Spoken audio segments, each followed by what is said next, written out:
dari Tangerang Selatan Kota 03, Depok Kota 08, Bogor Kota 04 dan 14, Bogor Kabupaten 43, Deli Serdang Kabupaten 01, dan Pringsewu Kabupaten 02. Serta tak lupa kami ucapkan selamat datang kepada Bapak, Ibu, dan teman-teman yang telah hadir dalam acara Webinar Solution, Socio Creative Level Up in Action, dengan tema Social Business Optimization for Financial Management and Digital Branding for UMKM. Puji dan syukur kami ucapkan kepada Tuhan Yang Maha Esa, karena hanya atas izinnya kita dapat melangsungkan acara pada pagi hari ini. Pertama-tama, izinkan saya menyapa hadirin pada pagi hari yang cerah ini. Apa kabar ibu-ibu, bapak-bapak, dan teman-teman semuanya? Ya, alhamdulillah semoga kita semua senantiasa dalam keadaan sehat dan berbahagia. Senang sekali, perkenalkan nama saya Salma Mahira selaku MC yang akan memandu keberlangsungan acara Webinar Solution hingga selesai. Sebelum dimulai, saya akan membacakan susunan acara pada pagi hari ini yang diawali dengan pembukaan, kemudian dilanjutkan kepada acara inti, yaitu 2 sesi pemaparan materi dan diskusi, yang akan diselingi oleh ice breaking tentunya, lalu ada foto bersama dan penutupan. Agar acara berlangsung dengan lancar dan bermanfaat, marilah kita bersama-sama memulai acara pada pagi hari ini dengan membaca basmalah. Bismillahirrahmanirrahim. Sebelum itu, saya ingin memastikan untuk para hadirin meng-off-kan audionya dan bisa menyalakan videonya, menampilkan wajah terbaik Bapak, Ibu, dan teman-teman sekalian dengan menggunakan virtual background yang sudah diberikan oleh panitia. Oke, selanjutnya kita langsung masuk ke acara inti, yaitu pemaparan materi dan diskusi yang akan dipandu oleh moderator cantik kita. Beliau sangat aktif di berbagai organisasi kemahasiswaan dan beberapa kepanitiaan. Langsung saja kita sapa, ini dia, Widya Puspa Melani. Halo. Halo Widya, gimana kabarnya? Alhamdulillah baik, luar biasa. Bagaimana Salma kabarnya? Alhamdulillah baik juga. Sudah siap Widya memandu acara webinar? Tentu saja, sudah siap. Oke, langsung saja saya berikan kepada Widya. Ya. Terima kasih Kak Salma selaku MC kece kita pada hari ini atas kesempatannya untuk saya melanjutkan rangkaian acara pada pagi hari ini. Assalamualaikum warahmatullahi wabarakatuh. Pertama-tama, izinkanlah saya menyapa Bapak Ibu, Kakak, dan teman-teman yang sudah hadir pada hari ini.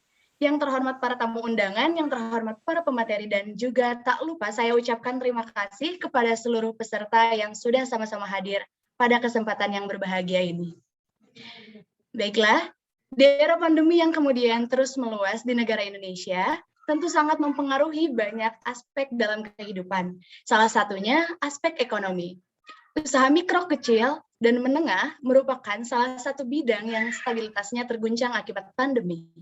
Penyesuaian dan pemahaman akan strategi ekonomi merupakan hal yang penting dalam pengembangan kualitas UMKM dan juga SDM yang terlibat. Oleh karena itu, marilah kita simak pemaparan dari pemateri-pemateri pada pagi hari ini. Dan pemateri kita yang pertama, yakni ada Ibu Farida Ratna Dewi MA AWP. Tak kenal maka tak sayang, bukan? Maka izinkanlah saya menyampaikan CV singkat dari beliau.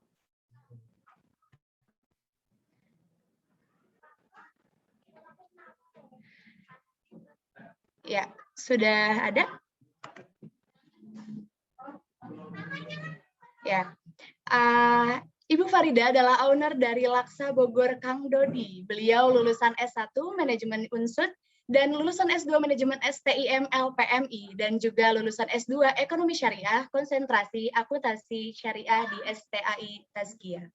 Pengalaman trainer beliau juga banyak sekali ya teman-teman, dan ibu-ibu juga kakak-kakak semuanya di sini. Dan yang terakhir kalinya itu bisa kita lihat di tahun 2020 Ibu Farida menjadi trainer manajemen keuangan UMKM pada Mitra UMKM Bank Syariah Mandiri.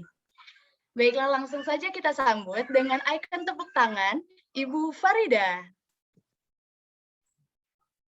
kasih. Halo, selamat pagi Ibu. Pagi. Apa kabar Ibu? Alhamdulillah baik. Alhamdulillah. Baik Ibu, sebelumnya sebelum menyampaikan materi, mohon izin untuk mengingatkan kembali bahwa penyampaian materi akan berlangsung selama 30 menit dan di luar waktu tersedia akan ada sesi diskusi. Dan kepada hadirin peserta yang hadir pada pagi hari ini, sambil menyimak materi dari narasumber, juga boleh mengirimkan pertanyaan-pertanyaan lewat kolom chat yang sudah tersedia selama pemateri menyampaikan materinya. Baik, Ibu, materi yang pertama mengenai manajemen keuangan UMKM oleh Ibu Farida, saya persilakan. Baik, terima kasih Mbak Widya sebagai moderator. Terima kasih Mbak Salma. Assalamualaikum warahmatullahi wabarakatuh. Selamat pagi, salam sejahtera bagi kita semua. Pada Bapak Ibu dosen pendamping, tadi kan ini gabungan ya, jadi mohon maaf saya tidak bisa menyebutkan satu persatu. Kemudian para hadirin yang mungkin dari UMKM ya, pelaku UMKM di beberapa kota tadi ya, di Kota Bogor cuma di beberapa desa begitu ya. Kemudian teman-teman KKN di Bogor berapa tadi? Bogor banyak sekali loh, saya nggak bisa sebutkan satu persatu ya. Yang luar biasa membuat sebuah acara yang menurut saya ini sangat baik gitu ya untuk UMKM. Nah, mungkin saya koreksi sedikit ya, ini bukan laksa Bogor Kang Dodi tapi Dadi ya. Karena orang Sunda jadi nggak pakai oh ya, without Dadi ya. Laksa Bogor Kang Dadi.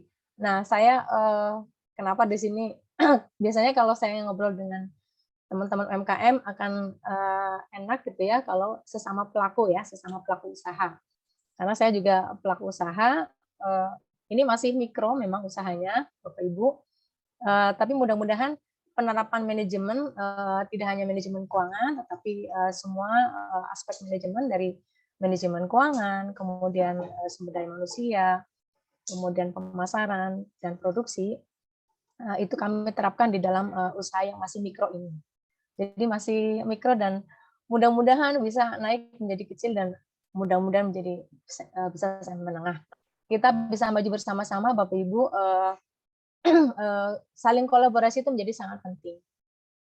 Nah, saya juga sebelum kemarin pandemi juga banyak produk-produk UMKM di Kota Bogor dan di luar Bogor juga ada di dalam usaha saya.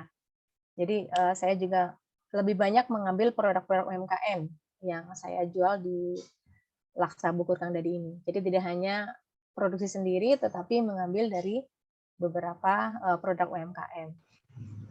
Nah ini mudah-mudahan nanti para pelaku UMKM di sini bisa kolaborasi. Baik, mungkin saya akan,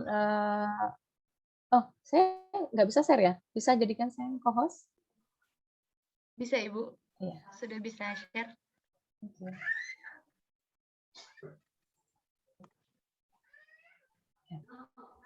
Baik, sudah terlihat Bapak Ibu dan teman-teman yang lain?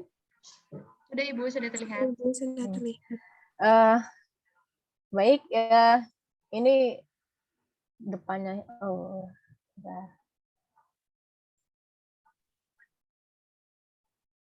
Ya, okay. Saya nanti akan fokus di manajemen keuangan, walaupun ini ada beberapa tayangan yang berkaitan dengan 3 aspek manajemen yang lain. Karena sebenarnya di sini saya mengingatkan sesama pelaku UMKM yang seringkali gitu ya, seringkali terlupa gitu ya oleh teman-teman UMKM. Ya, yang jelas kalau kita berbisnis niatkan dengan niat yang baik tentunya, perencanaan yang baik dan upaya di dalam melaksanakan bisnis juga baik. Nah, ini gambaran usaha saya. Jadi di dalam proses pemasaran gitu ya, kita juga apa sih yang beda gitu ya? Apa yang beda dengan produk yang lain gitu. Nah, ini harus ada di dalam produk-produk UMKM. Nah, nanti ini akan banyak dibahas oleh Bu Okti ya di pemasaran. Jadi saya hanya mengingatkan saja bahwa ini penting, tidak hanya mengelola keuangan saja, tetapi 4 poin itu menjadi sangat penting. Oke, ini tadi 4 poin, 4 aspek ya. Nanti mungkin bisa di-share saja materi saya. Jadi beberapa yang perlu dilakukan oleh para pelaku UMKM ya. Seringkali tidak mengetahui sebenarnya targetnya siapa ya, target dari produk yang dihasilkan, gitu ya. Ini kenapa saya singgung, karena ini ujung-ujungnya akan ke arah keuangan, gitu. Begitu kita mengelola empat-empatnya dengan setidaknya kita terapkan, gitu ya, 4 aspek tadi di dalam usaha kita, insya Allah pelan-pelan usaha kita juga akan maju. Baik, saya ini skip saja yang bagian atas. Nah, ini penting Bapak Ibu ya, kalau ini perlu nge-share gitu ya, siapa saja yang pernah makan di situ gitu ya, dan segala macam. Oke, nah ini nanti kita gaungkan bersama-sama ya, 5 bijak usaha ini ya. Tadi saya pakai bahasa Sunda nih, karena saya pikir kalau di Bogor, ternyata tadi ada juga yang di luar Bogor begitu ya. Nanti ini kita gaungkan dan ini kita bisa terapkan. Ini sebenarnya 5 bijak usaha ini sebuah moto, sebuah doa gitu ya. Kalau kita cermati satu persatu, itu adalah sebuah doa. Nanti kita di akhir ya, kita akan gaungkan ini. Baik, nah untuk manajemen keuangan, ini teorinya saya tidak perlu gitu ya. Saya skip saja. Nah, Bapak Ibu, sebagai pelaku usaha mikro kecil, itu bukan berarti kita tidak harus menghitung harga pokok produksi. Harus, bahkan harus. Nah, sebagian saya yakin sudah menghitung, tetapi seringkali ada poin yang tidak masuk ke dalam perhitungan harga pokok produksi. Kenapa saya mulai dari harga pokok produksi dulu? Karena seringkali tadi para pelaku UMKM, karena kebetulan saya juga mendampingi beberapa UMKM, yang dihitung hanya bahan bakunya saja. Tenaga kerjanya saja nggak dihitung. Gitu ya. Padahal harusnya bahan bakunya dihitung, tenaga kerjanya dihitung, kemudian alat yang kita pakai itu kan nanti lama-lama akan menyusut gitu ya. Menyusut artinya fungsinya akan semakin berkurang. Sehingga kita harus lakukan proses penyusutan. Walaupun secara real kita tidak mengeluarkan uang untuk biaya penyusutan tadi. Nah, ini sekaligus belajar menyisihkan dari uang penyusutan ya. Salah. Oh, mangga Bu. Ya, Menuju Zoom meeting. Sok, mangga. Jadi kalau di dalam menghitung harga produksi, penyusutan alat misalnya di saya contoh alat masak, penyusutannya setelah dihitung gitu ya, misalnya per bulan jadinya 10.000. Nah, 10.000 itu uang 10.000 sebagai biaya penyusutan alat masak itu yang harus saya simpan. Nah, nanti ibu-ibu bisa ini simpannya di dalam deposito misalnya, gitu ya. Yang mungkin sebelum 100.000 gitu ya, mungkin taruh aja dulu di sebuah dompet begitu ya. Setelah jadi 100.000 mungkin bisa langsung dimasukkan ke tabungan. Atau kalau misalnya ini bisa tabungan yang kita tutup mata ya, karena akan kita pakai pada saat alat tersebut sudah tidak bisa kita pergunakan atau sudah habis umur ekonomisnya atau misalnya sudah rusak begitu ya. Nah ini harus dilakukan di dalam proses perhitungan harga pokok produksi. Nah perhitungan harga pokok produksi itu juga ibu-ibu dan bapak-bapak harus hati-hati bahwa pada saat produk yang kita hasilkan adalah berbeda jumlahnya, nanti biaya per unitnya akan berbeda pula. Semakin banyak produk yang kita hasilkan, nanti biaya per unitnya akan semakin kecil. Nah, kalau biaya per unitnya semakin kecil, maka nanti kita bisa menjual dengan harga yang tidak terlalu mahal. Nah, kenapa sekarang menjadi problem produk-produk usaha mikro kecil mahal? Karena jumlah ya atau kuantitinya adalah sedikit. Nah, dengan sedikitnya jumlah yang diproduksi, itu menyebabkan biaya per unitnya menjadi besar. Sehingga sekali lagi bahwa tadi kita harus menghitung harga pokok produksi. Nah, Bapak Ibu mungkin kalau bisnisnya yang usaha dagang begitu ya. Kalau usaha dagang kan kita beli kemudian langsung kita jual. Nah, di sini kita juga harus melakukan proses perhitungan harga pokok penjualan kalau di sini. Ya, sebelumnya harga pokok pembelian. Jadi sebagai contoh misalnya saya mengambil frozen food gitu ya, selain ada makanan yang saya produksi sendiri, saya misalnya karena punya freezer, saya jualan frozen food. Saya belilah misalnya nugget gitu ya, harga belinya per pack adalah 30.000. Nah, untuk belanja frozen food tadi, saya mengeluarkan ongkos gitu ya, transport, misalnya 20.000. Nah, tadi saya belanja 10 pack gitu ya. Nah, maka 20.000 itu yang tadi biaya transport harus kita bagi ke dalam produk yang kita beli. Nah, sehingga Bapak Ibu akan menentukan harga jualnya adalah basis dari sini, dari 32.000. Kalau misalnya saya ingin misalnya mendapatkan keuntungan 10% misalnya, marginnya 10%. Nah, Bapak Ibu harus perhitungkan apakah cukup dengan 10%, karena yang baru kita hitung adalah biaya transport dengan harga belinya. Kalau tidak cukup dengan 10%, misalnya kita bisa naikkan misalnya 15%. Ya, kalau bisnis seperti ini memang rata-rata antara 10 sampai 15% gitu ya. Nah, ini margin yang Bapak Ibu nanti bisa masukkan ke dalam komponen harga jual. Nah, kalau Bapak Ibu punya toko misalnya, maka harus dihitung listriknya, kemudian penyusutan tokonya, bangunan tokonya, kemudian penyusutan dari freezernya. Nah, ini harus dihitung satu persatu. Nah, karena waktunya 30 menit, mungkin saya agak percepat gitu ya, mohon maaf sebelumnya. Jadi, ini saya tekankan biaya-biaya yang seringkali terlupakan, tidak dihitung. Walaupun kemudian ujungnya adalah, wah kalau saya hitung semua nanti jadinya mahal, Bu, gitu. Nah, sekarang kita tetap harus memperhitungkan biaya yang sebenarnya sudah kita keluarkan. Karena kalau kita tidak memperhitungkan ini, kita jualan tapi seperti kerja bakti. Kok usaha saya nggak maju-maju ya? Kok saya usaha tapi nggak punya duit ya? Gitu. Itu sering seperti itu muncul. Beberapa teman-teman UMKM yang sering saya dampingi juga, Bu, kok saya uangnya habis ya gitu ya. Nah, ternyata hasil penjualannya adalah tidak hanya dipakai untuk usaha saja, tetapi misalnya dipakai untuk beli buku anaknya, dipakai untuk bayar sekolah anaknya. Nah, akhirnya modal yang ada di dalam barang tersebut terambil oleh konsumsi keluarga. Nah, makanya ini perlu dihitung gitu ya. Jadi Bapak Ibu perlu dihitung ini, mau tidak mau ya. Saya terapkan betul ini di usaha saya gitu ya. Dari mulai nanti saya perlihatkan menghitung harga pokok produksi dari laksa gitu ya. Satu porsi laksa berapa harga produksinya.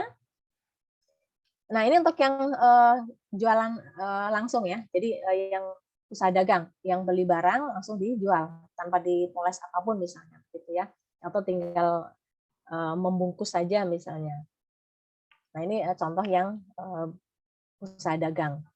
Kalau misalnya nah, ini saya perlihatkan untuk yang usaha produksi, yang kita memproduksi. Ini sebagai contoh, ini hitungan di usaha saya untuk laksa Bogor Kang Dadi. Karena produksinya tidak hanya satu produk, tapi ada laksa, ada mie, begitu ya. Ini saya buat harga pokok produksi dari laksa dan mie. Nah, ini semua harus dihitung Bapak Ibu. Semua komponen yang ada di dalam di dalam produk yang kita hasilkan itu harus dihitung. Ini misalnya saya untuk harga pokok produksi laksa, saya hitung ada kelapa, ada toge, oncom dan seterusnya begitu ya. Nah, ini menjadi biaya variabel. Biaya variabel itu adalah biaya yang berubah ya sesuai dengan jumlah yang kita produksi. Jadi misalnya semakin banyak porsi laksa yang kita hasilkan, nanti pasti kelapanya juga akan naik. Begitu juga toge, oncom dan seterusnya. Nah, itu akan naik dengan sendirinya. Tapi nanti ada biaya tetap yang mau sedikit mau banyak, ya pokoknya biayanya tetap kita keluarkan dan biasanya jumlahnya adalah fix gitu. Atau biasanya jumlahnya adalah tetap. Nah, ini sebagai contoh nanti mudah-mudahan ini bisa diterapkan ya. Jadi teman-teman KKN mungkin bisa nanti mendampingi dalam proses perhitungan harga pokok produksi. Apa saja yang harus dimasukkan? Yang pertama adalah bahan baku tentunya. Bahan baku ini semua bahan baku kelapa, toge, oncom, dan seterusnya. Termasuk kemasan, karena ini kemasannya adalah per porsi satu kemasan begitu ya. Sehingga saya masukkan ke dalam biaya produksi. Ini total biaya variabelnya sudah saya jumlahkan menjadi 65.600. Nah, karena sebanyak ini mampu menghasilkan 10 porsi laksa. Nah, ini yang seringkali Bapak Ibu UMKM, pelaku UMKM, seringkali kalau saya produksi sekian nggak tahu ya berapa ya jadinya ya gitu ya. Nah, itu yang harus dimunculkan. Jadi kalau untuk menghasilkan boleh tahu Bu Suryani produknya apa ya Bu Suryani? Ini PKK ya?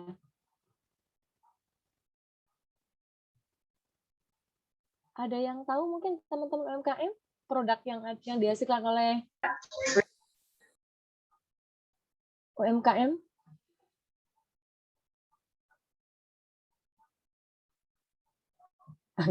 Oke, baik mungkin nanti ya. Jadi tetap harus tahu biaya sebesar ini itu menghasilkan berapa produk jadi gitu. Seperti ini yang saya perhitungkan di sini, ini adalah untuk menghasilkan 10 porsi laksa. Jadi biaya variabel porsi laksa adalah 6.560. 6560. Nah, untuk biaya tetap, ini yang di bawah ini, perhitungannya ada di sampingnya ini. Jadi biaya tetap yang saya hitung untuk usaha saya adalah ada biaya penyusutan. Nanti ini juga ada perhitungannya sendiri. Ada biaya penyusutan, listrik, air, gas, kemudian termasuk biaya gaji pegawai. Nah, nanti di total biaya tetapnya, kemudian ini saya tambahkan juga ada biaya pemasaran, ada biaya berlangganan internet, begitu ya. Ini saya sudah pisahkan dengan yang rumah tangga. Jadi ini benar-benar yang dikeluarkan oleh usaha. Jadi listrik itu juga sudah listrik yang khusus untuk warung. Walaupun masih nyatu ya dengan rumah, tetapi saya buat proporsi. Nah, Bapak Ibu bisa menentukan kira-kira berapa proporsi untuk warung, misalnya untuk usaha. Kalau lebih banyak untuk rumah, ya bisa dibuat 60% rumah, 40% usaha. Itu untuk biaya listrik yang dikeluarkan selama 1 bulan. Begitu juga air. Karena air juga kami masih nyatu dengan rumah, begitu ya. Sehingga kami buat proporsi juga. Termasuk biaya gas. Kalau biaya gas tentunya akan lebih banyak untuk warung, karena dia lebih banyak memasak ya dibandingkan kalau untuk saya rumah tangga. Termasuk biaya gaji pegawai, itu juga harus dimasukkan. Nah, ini yang seringkali pengalaman beberapa teman UMKM, begitu pekerjanya adalah keponakannya, begitu ya, saudaranya, itu nggak dihitung. Padahal mereka dikasih uang. Nah, ini harus dihitung Bapak Ibu. Kalau nggak dihitung, nanti tekor. Jadi tenaga kerjanya walaupun dari saudara, tetap harus dihitung. Nah, biaya pemasaran, karena ini biasanya kami mengeluarkan biasanya ya, tapi ini pas kebetulan kemarin tidak mengeluarkan begitu ya, karena sekarang kan promosinya lebih banyak melalui Instagram, kemudian ada juga melalui Facebook begitu ya, dan WhatsApp, sehingga biayanya lebih banyak untuk berlangganan internet. Nah, total biaya per bulan ini 4.088.542. Nah, Bapak Ibu bisa membagi berdasarkan jumlah produk yang dihasilkan atau bisa berdasarkan jam kerja memasak misalnya. Kalau saya agak sulit jam kerja memasak karena dari mulai proses membuat kuah sampai kemudian tersajikan itu agak sulit kedeteksinya begitu. Sehingga saya membuat mengalokasikannya adalah berdasarkan jumlah yang diproduksi. Nah, ini penjualan rata-rata per bulan itu 500 porsi untuk laksa, yang mie ayam 125 porsi. Tapi ini sebulan ya Bapak Ibu ya, bukan per hari. Alhamdulillah kalau per hari nanti. Amin. Jadi total penjualan per bulan adalah 625. Nah, ini Bapak Ibu bisa dibuat proporsi. Berapa laksanya, berapa mie ayam. Dibuat proporsi nanti untuk menentukan ke sini biaya tetapnya. Gitu. Biaya tetap di sini. Di sini ada biaya tetap proporsi. Nah, ini sebenarnya 4.088.542 dibagi 625. Nanti akan menghasilkan biaya tetap berporsi. Nah, sehingga biaya produksi dari laksa adalah 11.793. Saat ini kami masih menjual dengan harga 15.000. Sehingga margin per porsi adalah 3.207 atau sekitar 21%. Nah, ini belum kami hitung. Ini memang kami akan masih tetap perbaikan gitu ya. Jadi kalau misalnya laksanya nggak habis, gitu ya, kan otomatis kalau ini masih bisa ya, ada beberapa bahan yang bisa kami simpan di kulkas sehingga masih aman 1 sampai 3 hari lah, gitu ya. Itu masih aman. Kecuali oncom itu nggak aman, gitu ya. Nah, itu harusnya dihitung. Kalau misalnya nggak habis, gitu ya, kira-kira berapa kerugiannya? Nah, itu juga harusnya masuk ke dalam biaya produksi. Atau bisa juga kita langsung anggap sebagai kerugian. Nah, ini sekali lagi ini menjadi penting Bapak Ibu. Ini biaya minyak, ya harganya juga sama 15.000. Nah, kenapa kita harus menghitung harga produksi Bapak Ibu? Satu yang jelas kita harus menentukan dasar, ya sebagai dasar kita menentukan harga jual. Sudah begitu kita bisa tahu kira-kira biaya ini naik apa turun, begitu ya? Naik atau turun karena apa? Apakah karena misalnya kita dapat pemasok baru yang harganya lebih murah misalnya. Jadi seperti saya misalnya saya kebetulan tidak hanya punya satu pemasok, tapi kalau pasar anyar gitu ya, kami seperti tukang toge gitu. Kami punya 3 gitu. Tapi itu memang yang kualitasnya bagus. Kemudian oncom juga begitu. Kami nggak bisa beli oncom kemana-mana, hanya di 2 tukang oncom itu. Begitu beli ke yang lain, kualitasnya akan berbeda. Nah, itu kan akan berkaitan juga dengan harga pokok produksi kita. Sehingga mau tidak mau, kalau kita punya lebih dari pemasok dari bahan baku kita akan lebih enak karena kita sudah tahu tuh kira-kira harganya sekian. Sehingga naik turunnya itu tidak akan tidak akan terlalu kentara begitu. Nah, PR-nya sebenarnya biasanya kalau saya memberikan training seperti ini, PR-nya adalah Bapak Ibu nanti menghitung harga pokok produksi dengan satu tadi diuraikan tuh biaya bahan bakunya apa saja. Kemudian untuk 1 kali produksi berapa bahan baku yang dibutuhkan, berapa tenaga kerja yang ikut bekerja di situ. Nah, masuk ke dalam poin manajemen keuangannya. Kalau yang tadi mungkin kalau kita ini masuk ke akuntansi biaya begitu ya. Nah, di dalam manajemen keuangan sebenarnya yang penting adalah dari mana kita mendapatkan uang untuk melakukan usaha. Setelah uang itu ada di dalam usaha kita apakan? Gitu. Mudahnya begitu kalau di dalam manajemen keuangan. Nah, seperti saya misalnya, saya punya usaha, Bapak Ibu misalnya gitu ya, punya usaha, modalnya adalah dari modal sendiri. Oke, berarti kita biayanya nggak ada tuh, biaya modalnya jadi nggak ada, gitu ya. Awalnya nggak ada, tapi nanti berikutnya kan adalah Bapak Ibu sebagai pemodal tentunya ingin mendapatkan penghasilan. Nah, dari laba itulah nanti menjadi biaya modal. Akan lebih mudah kalau misalnya dari modal sendiri. Tapi kalau misalnya ada modal yang kita ambil dari biayaan misalnya begitu ya, ambil dari bank. Nah, Bapak Ibu harus perhitungkan. Kalau yang tadi pakai modal sendiri gratis gitu ya, tapi begitu melakukan pembiayaan ke bank, maka ada biaya bagi hasil di situ, ada bagi hasil atau biaya bunga misalnya. Nah, itu harus dimasukkan ke dalam perhitungan harga pokok produksi kita. Karena tadi kita membiayai produksi adalah dengan melakukan pembiayaan.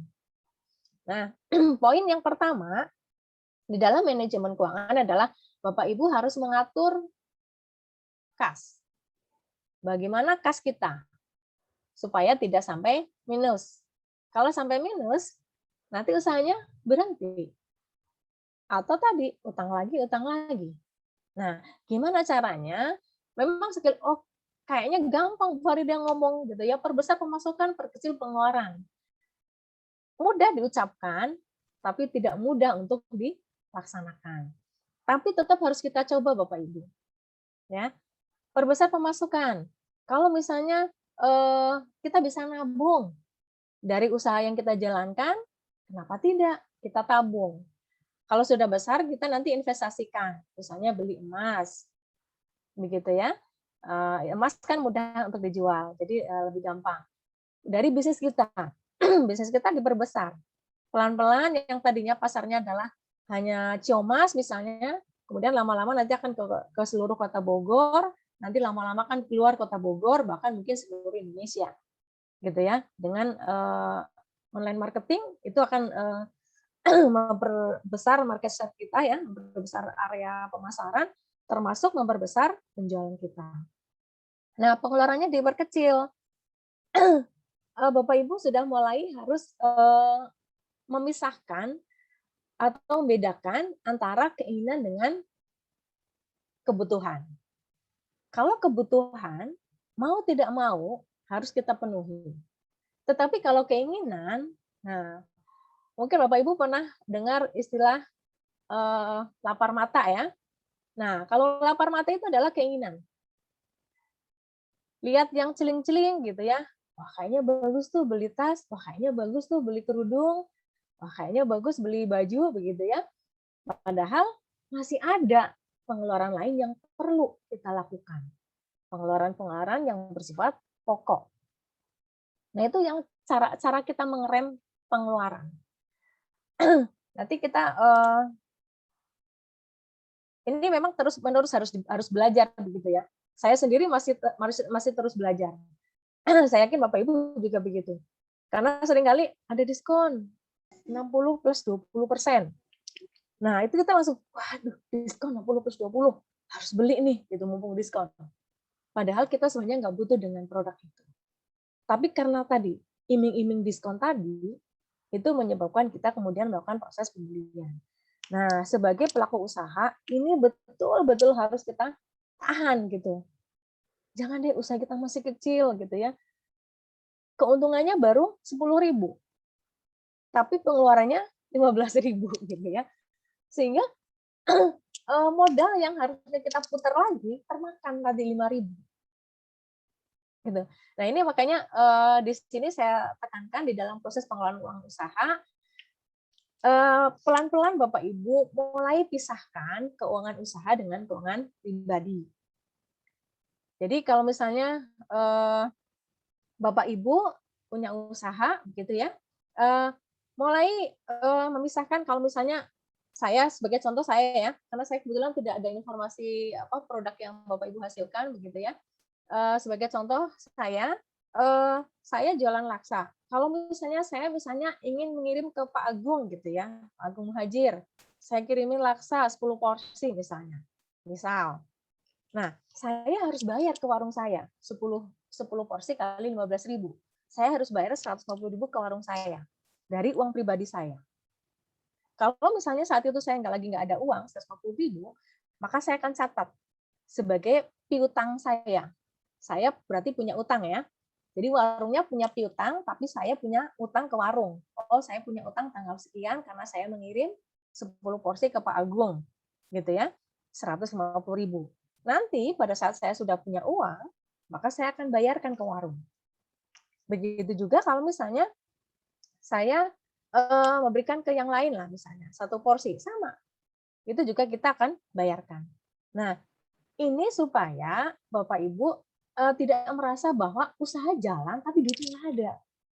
Karena tanpa terasa uang tadi kita pakai untuk keperluan pribadi. Padahal sebenarnya usaha kita untung. Hanya pemakaian keuntungannya itu terlalu besar, bahkan melebihi dari keuntungan. Itu yang kemudian menyebabkan kenapa usaha nggak jalan. seperti jalan di tempat, bahkan semakin mundur gitu. Nah, ini yang mulai dipisahkan. Modal kerja jangan sampai dipakai. Itu tadi. Kalaupun terpaksa dipakai misalnya begitu ya. Wah, kayaknya harus pakai ini soalnya nggak ada lagi uangnya misalnya. Oh ya sudah, kita pakai saja. Tapi ada catatan di warung bahwa saya pakai uang 20.000 ambil dari warung. Nah, berarti kita sebagai pemilik punya utang 20.000. Nanti pada saat kita punya uang, balikin lagi ke warung. Gitu. Kalau, wah ternyata nggak punya uang, Bu, misalnya. Oh ya nggak apa-apa, berarti modal kita yang harus dikurangi di warung. Jadi, taruh modal di warung misalnya 100.000 misalnya. Atau 500.000 lah misalnya. Nah, 500.000 itu yang nggak boleh diambil. Taruh aja itu di warung. Kalau tadi sekali lagi, Bang, nggak mungkin, Bu, karena kami pasti pakai. Oke, ambil saja, tapi jangan lupa dikasih catatan. Gitu. Kemudian keuntungan, jangan seluruhnya dipergunakan, tetapi ada yang harus disimpan sebagai laba ditahan. Supaya nanti Bapak Ibu sebagai pengusaha, walaupun usaha mikro kecil, bisa jalan-jalan, walaupun sekarang udah bisa jalan-jalan ya.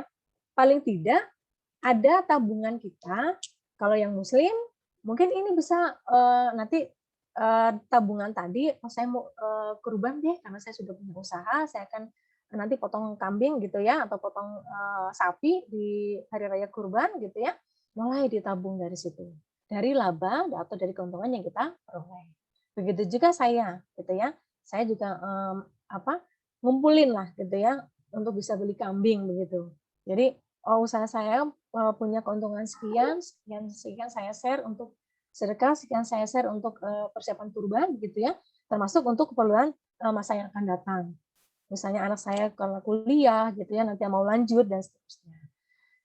Kemudian, nah ini yang sering kali tidak diperhatikan juga. Jangan terlalu banyak menumpuk persediaan barang. Jadi Bapak Ibu harus lihat betul.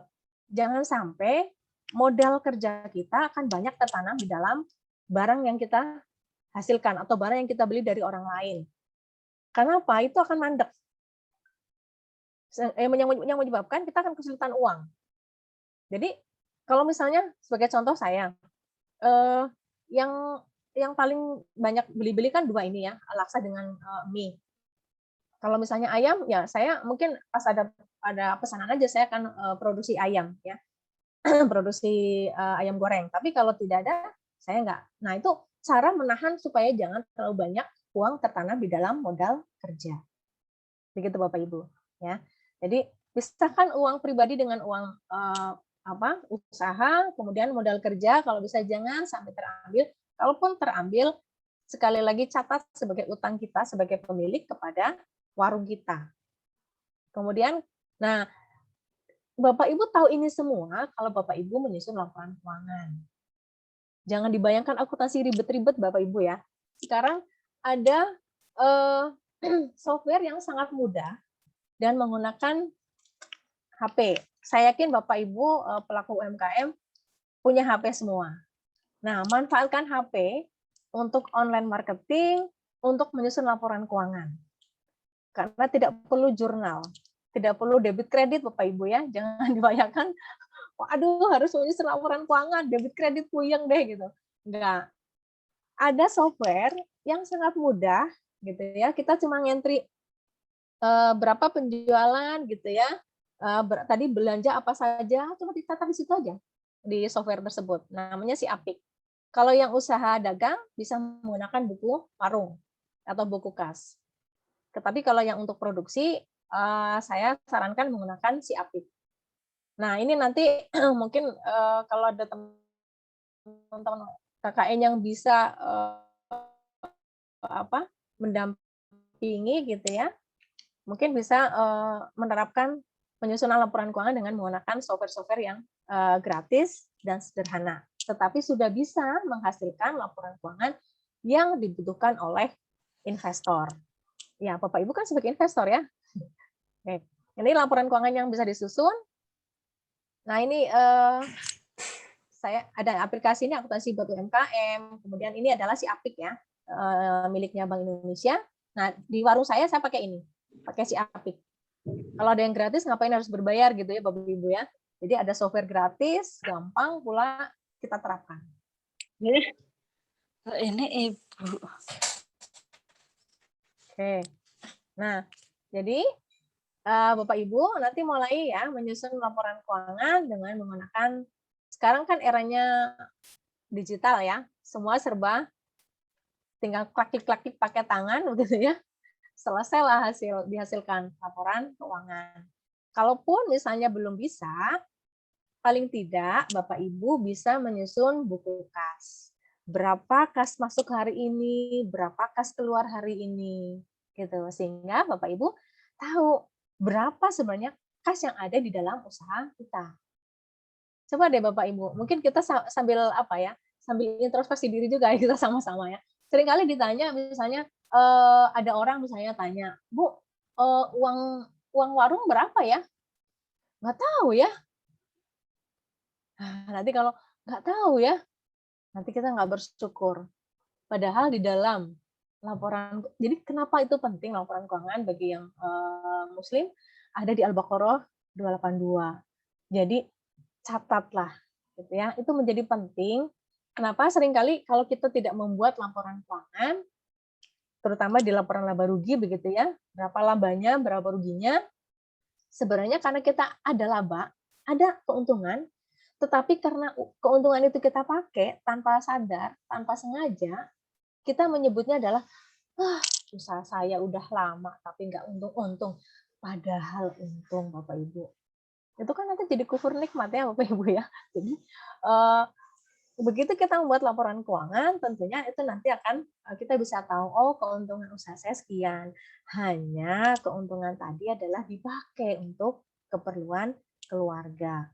Nggak salah, karena itu adalah keuntungan kita. Nah, yang perlu kita lakukan adalah dicatat tadi, supaya kita bersyukur bahwa usaha ini jalan, usaha ini menguntungkan. Nah, ini menjadi apa ya? Menjadi penyemangat tersendiri gitu.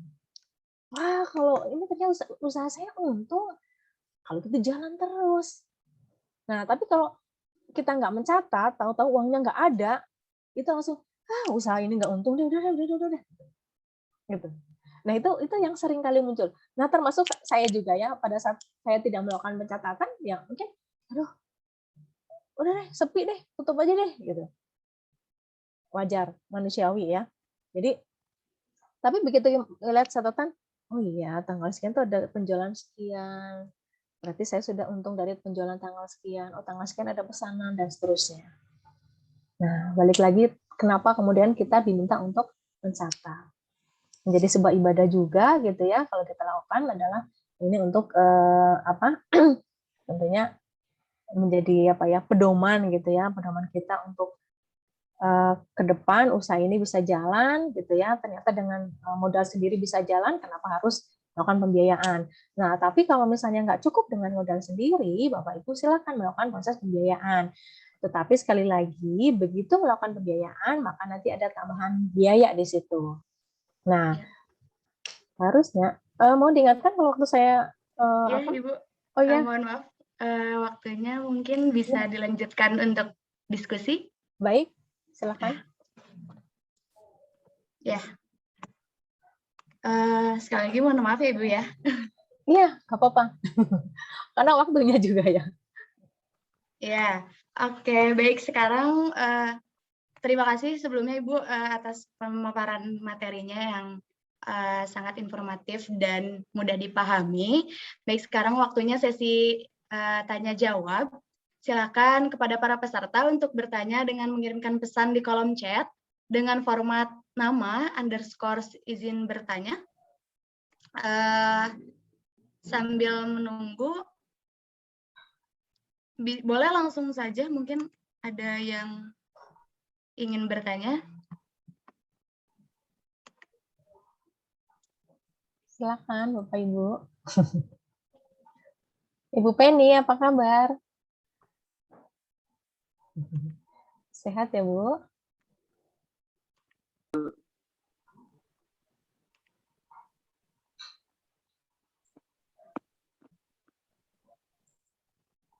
Silahkan.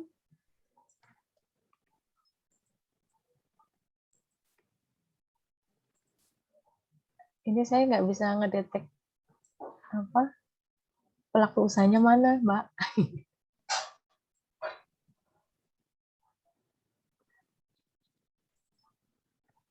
Ibu Penny, pelaku usaha ya, Bu ya?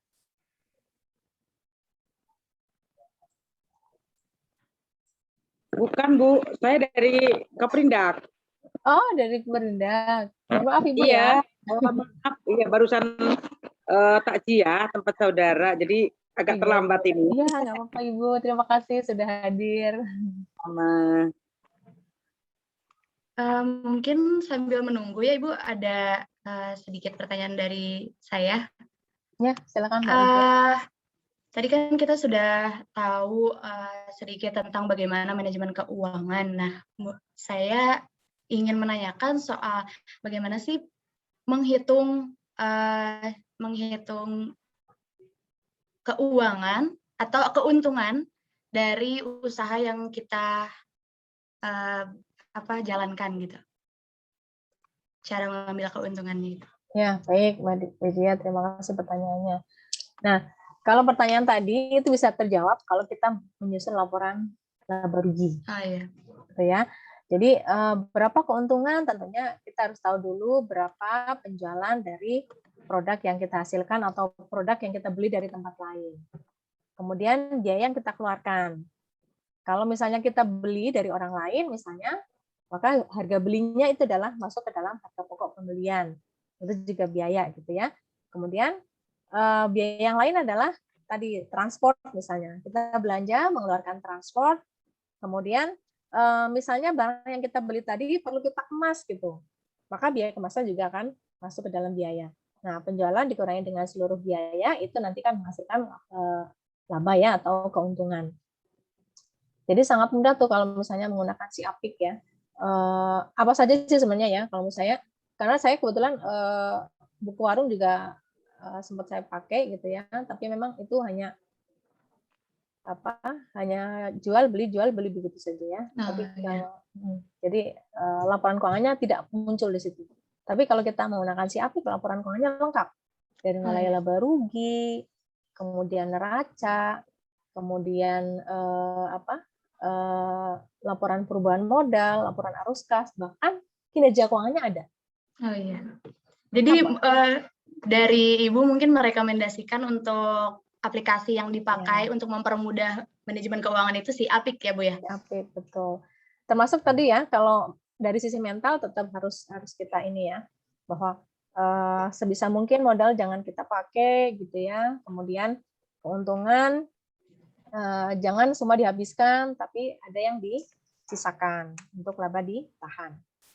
Ya, tadi ada yang tanya sepertinya di chat ya. Ya, terima kasih Bu jawabannya. Mungkin kita lanjutkan ke penanya berikutnya. Ini sudah ada yang bertanya. Ada Lucky dari Depok. Bu Farida, bagaimana menghitung biaya penyusutan atau diferensiasi? Oke, baik. Ini Pak Lucky ya. Untuk menghitung biaya penyusutan, nah mungkin saya boleh share screen ya, sebagai contoh saja. Oh, udah nggak bisa share screen lagi. Sudah bisa Ibu. Oke. Nah, mungkin biar ini langsung saya contohkan ya. Nah, ini adalah penyusutan dari usaha saya, ya. Jadi dicatat semua yang akan kita lakukan proses penyusutan. Yang di sini ada saung, ada gerobak, ada kompor, meja dan kursi, alat masak, kompor. Jadi ini kompornya kenapa dipilah? Karena ini kompor yang dibeli tahun 2016. Ini kompor yang dibeli tahun 2018. Jadi semua alat dan semua tempat yang kita pakai untuk usaha, kita lakukan pencatatan seperti ini. Ada nama aktifannya ya, kemudian nilai pembeliannya berapa, kemudian tahun belinya kapan.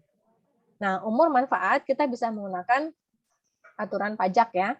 Jadi misalnya seperti gedung dan lain-lain itu bisa 10 tahun atau 8 bisa pakai gitu ya. Kalau saung karena ini saya perkirakan 10 tahun karena saung kayaknya lebih ini ya, karena menggunakan kayu, kemudian bambu begitu, dan jarang dipakai juga ya, kan hanya pas ada yang beli aja di tempat makan gitu.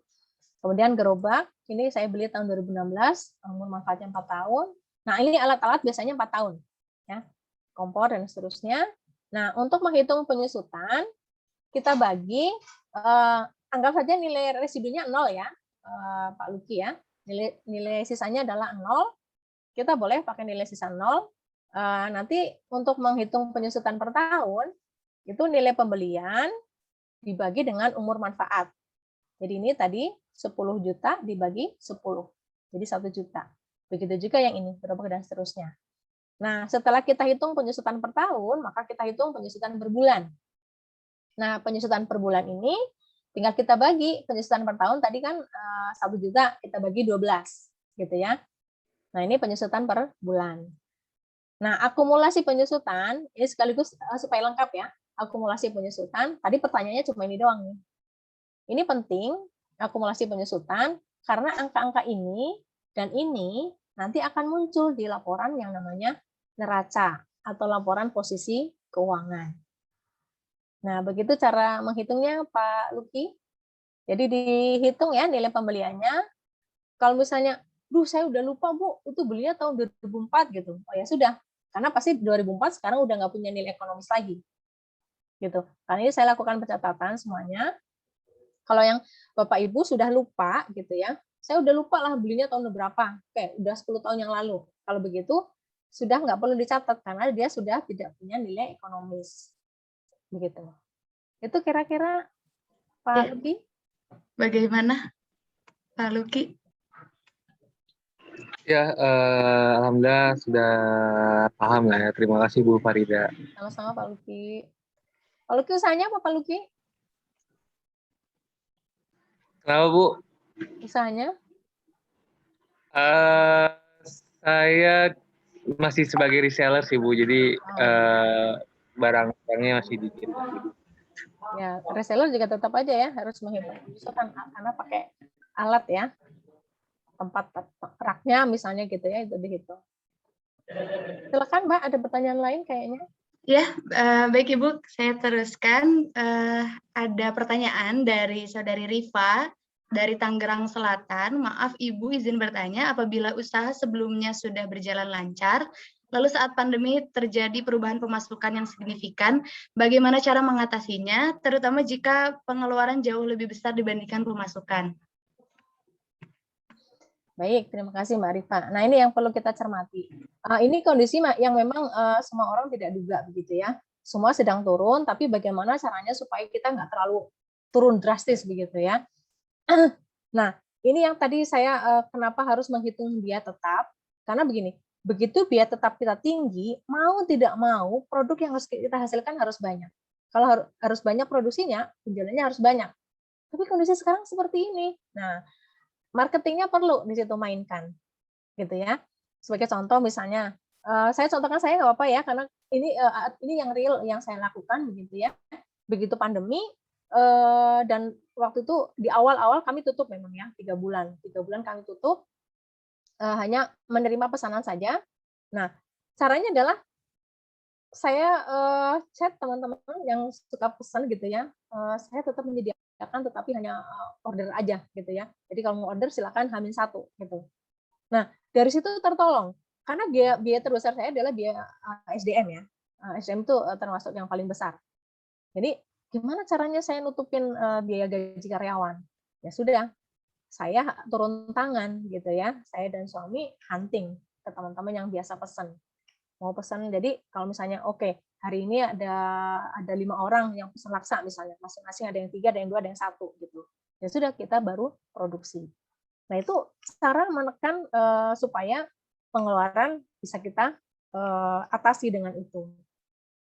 Itu salah satu triknya ya.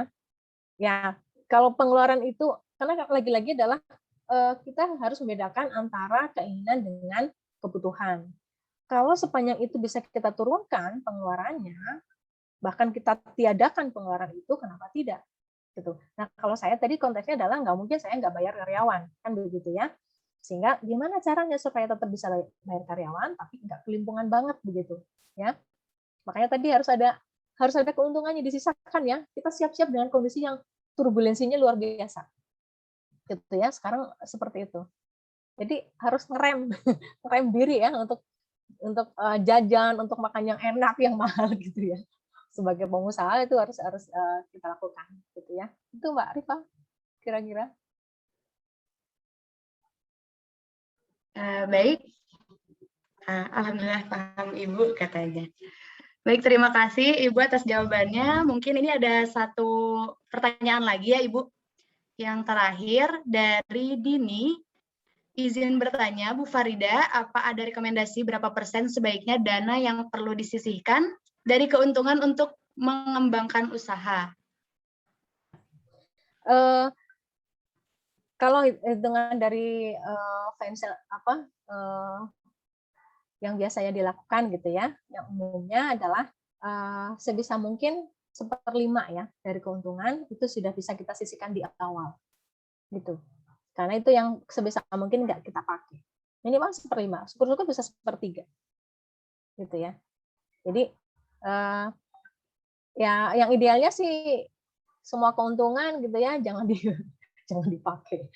Nanti kalau jangan dipakai kita pengusaha tapi kayaknya menderita banget gitu ya. Jadi silahkan keuntungan itu bisa dipergunakan. Tapi sekali lagi planning kita ya, rencana kita ke depan mau apa? Mengembangkan usaha apa gitu ya. Atau usaha ini mau diperbesar, buka cabang misalnya atau nambah produk yang dihasilkan, tentunya membutuhkan perhitungan tersendiri. Tapi kisarannya adalah 1/5 atau 1/3.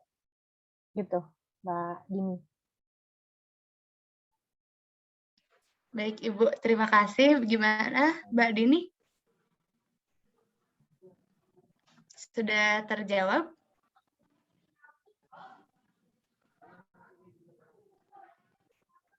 Oke, mungkin sudah cukup. Baik, kalau begitu, kalau di sini ini bisa terlihat pelaku UMKM-nya gitu atau enggak ya? Ada sebenarnya Ibu, cuman campur.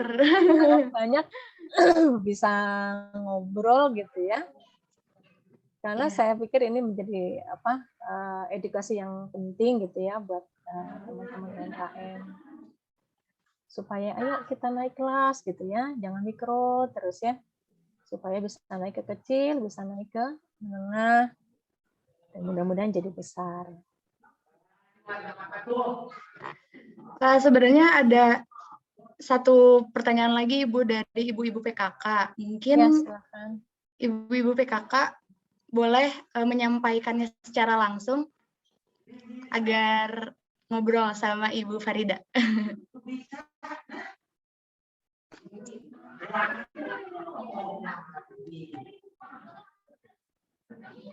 Ada perwakilan dari ibu-ibu PKK Desa Lawengkolot?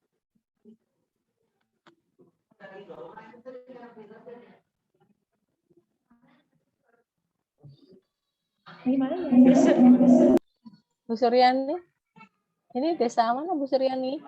Itu Desa Lawengkolot sebenarnya Bu. Nah, ini PKK-nya ya Ibu ya? Ya, itu ibu-ibu PKK-nya sedang kumpul. Oh ya. Ada ya. KWT-nya ya Bu Suryani?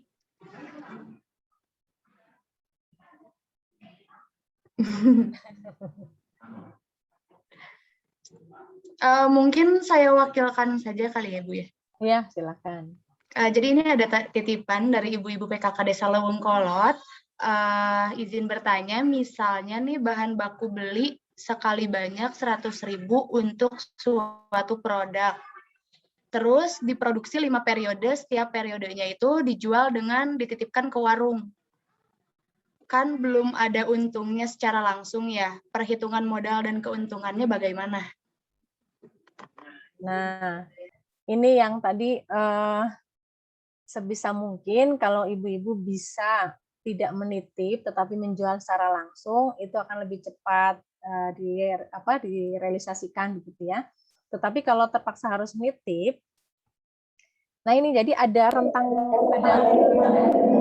gitu ya, yang harusnya hari ini kita jualan gitu ya, bisa langsung bisa kita nikmati gitu ya, tetapi karena kita titip, jadi butuh waktu. Makanya menghitungnya adalah pada saat kita nitip, saya juga pernah gitu ya produksi, kemudian saya titip di salah satu supermarket gitu ya. Nah itu 3 bulan baru terbayar. Jadi kebayang kalau yang modalnya nggak cukup, kalau bisa jangan nitip. Nah, kalau untuk menghitung keuntungannya tadi, 100.000 dipakai untuk 5 kali produksi. Kalau 5 kali produksi itu adalah dalam 1 bulan, kita bisa hitung harga pokok produksinya adalah, tadi 1 kali produksi adalah berarti 20.000 ya. Jadi perhitungan 1 kali produksi itu menghasilkan berapa produknya. Misalnya 1 kali produksi, karena bahan bakunya tadi 100.000, 1 kali produksi berarti 20.000. Karena untuk 5 kali produksi ya. Kemudian ada tambahan biaya lain misalnya 15.000, total jadi 35.000. Nah, dari 35.000, berapa produk yang dihasilkan? Misalnya, jadi 10 bungkus misalnya. Nah, berarti kita bagi nih 10 bungkus, 35.000 dibagi 10 bungkus. Maka harga per unit atau per bungkus dari produk yang kita hasilkan adalah 3.500. Itu baru biaya produksi saja. Nah, nanti ibu-ibu tambahkan, saya ingin keuntungannya 20%. Nah, berarti ibu tambahkan 3.500 kali 20%. Gitu. Itu nanti yang ibu tambahkan ke 3.500 plus 20%-nya tadi, itu yang nanti akan menjadi harga jual. Nah, kalau nitip tadi, ibu-ibu nunggu dibayarnya atau nunggu dilaporkannya. Misalnya Bu Suryani nitip ke tokonya Bu Okti gitu ya. Nitip 10 bungkus. Ternyata baru laku seminggu gitu. Bu Okti ngasih tahu ke Bu Suryani, Bu ini sudah seminggu laku 10 misalnya. Alhamdulillah habis gitu ya, karena nitip 10 habis 10 gitu. Nah, 1 minggu kemudian Bu Suryani baru bisa mengakui bahwa ada pendapatan. Gitu. Jadi kalau pendapatan dengan biaya itu tidak dihitung bukan hitungannya nanti per hari, tapi per kali produksi. Jadi laporannya, makanya laporan laba rugi adalah laporan selama 1 bulan, laporan selama 1 semester, laporan selama 1 tahun. Gitu. Jadi pengakuannya nanti pada saat Bu Suryani dilaporin oleh Bu Okti bahwa terjual sekian gitu. Tapi biaya sudah kita hitung duluan, karena tadi sudah kita keluarkan. Tapi yang kita hitung adalah yang 20.000-nya. Yang 100.000 tadi masuk ke persediaan dulu, persediaan bahan baku. Pada saat 20.000 kita pakai, maka baru kita hitung sebagai biaya produksi. Jadi masih ada persediaan 80.000 gitu ya. Itu. Termasuk produk yang udah jadi tadi. Bu Suryani nitip ke tokonya Bu Okti. Pada saat nitip tanggal 1 misalnya, maka Bu Suryani akan mencatat persediaan barang di toko Bu Okti gitu. Dicatat seperti itu. Berarti itu barangnya Bu Suryani tetapi di tokonya Bu Okti. Nanti pada saat barangnya terjual, maka ditulis bahwa yang dititipkan di Bu Okti tadi sudah laku terjual 10. Tanggal 10 misalnya. Gitu. Sesimpel itu sih Bu, kalau ini apalagi kalau misalnya produksinya nggak tiap hari ya, jualannya juga nggak tiap hari, itu simpel banget data-datanya. Baik, bagaimana ibu-ibu PKK dari Desa Lewungkolot? Semangat ya sudah Bu, semangat untuk maju. Ayo sama-sama maju usahanya. Usahanya apa Bu? Mungkin nanti bisa taruh barangnya di tempat saya. Nah Bu, barangnya Bu. Ibu-ibunya malu-malu. Jangan malu-malu atuh Bu. Jangan nggak boleh malu-malu Bu.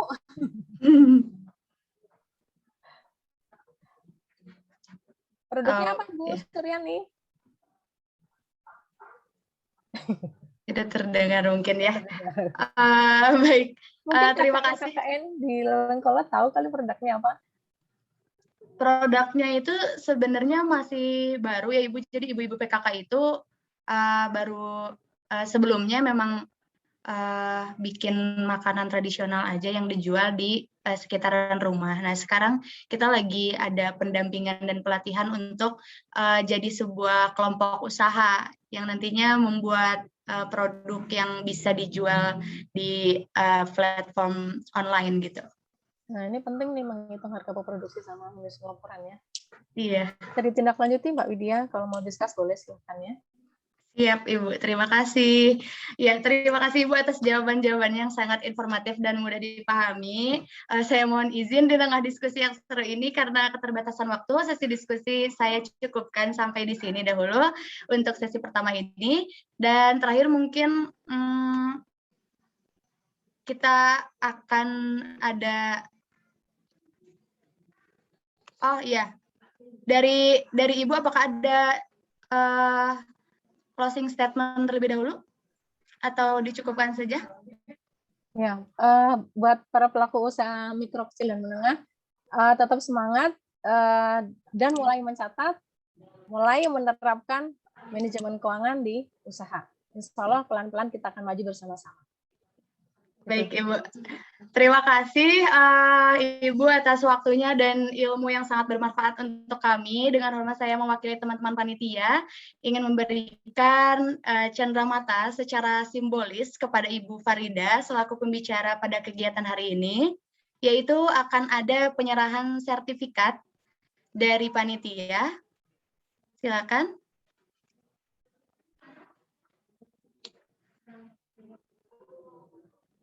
Ya.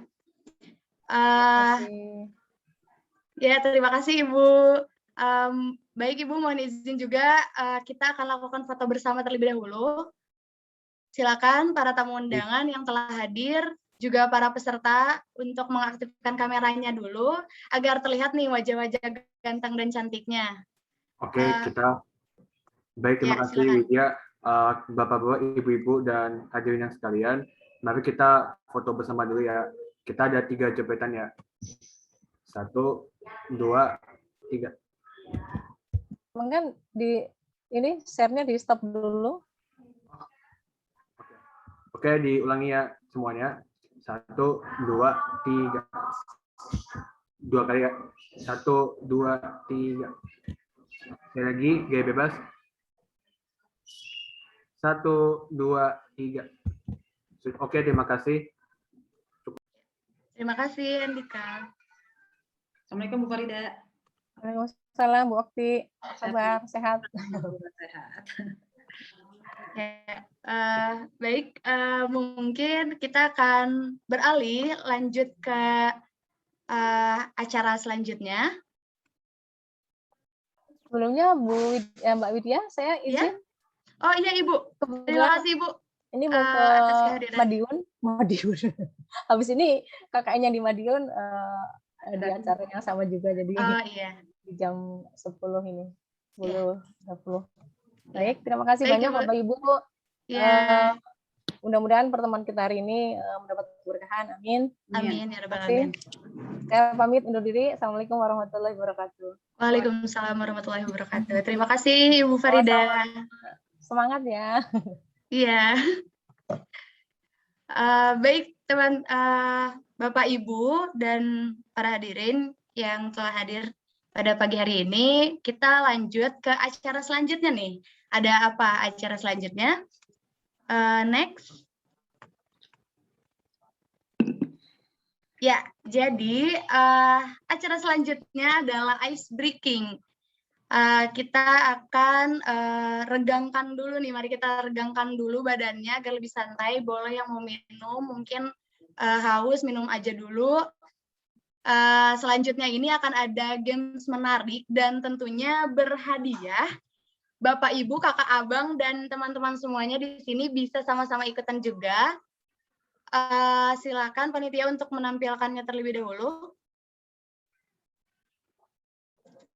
Nah, jadi games kali ini, ya, jadi games kali ini kita akan sama-sama bisa melakukan melalui handphone masing-masing. Silakan untuk masuk ke Google dan ketik quizizz.com atau bisa cek kolom chat. Di situ sudah ada link yang ada di kolom chat. Tinggal diklik aja. Setelah masuk, bisa pilih masukkan kode atau enter code.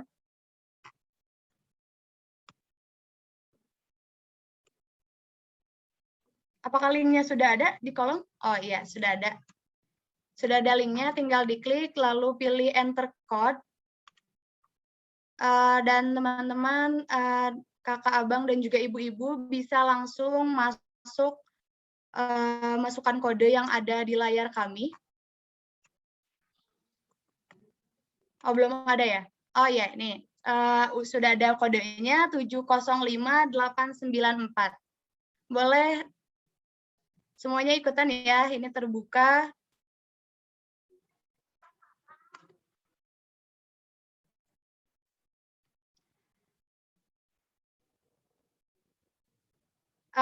Setelah itu bisa masukkan namanya terlebih dahulu, bebas. Nanti games ini akan diambil 2 pemenang dengan skor tertinggi dan mendapatkan hadiah dari panitia juga ya. Jadi ayo kita sama-sama ikutan, bisa langsung klik link yang ada di kolom chat, lalu enter code-nya 705894, lalu masukkan namanya terlebih dahulu ya.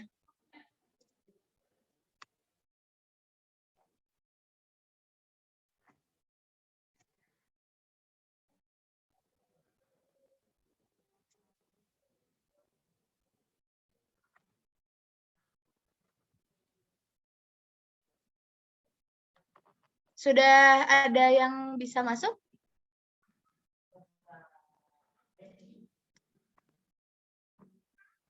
Ini gamesnya seru nih. Boleh ibu-ibu, bapak-bapak, kakak-kakak, abang-abang, dan teman-teman juga boleh ikutan. Di sini ada banyak ya, ada 67 orang. Kita seru-seruan dulu sebelum kita ke pemateri selanjutnya.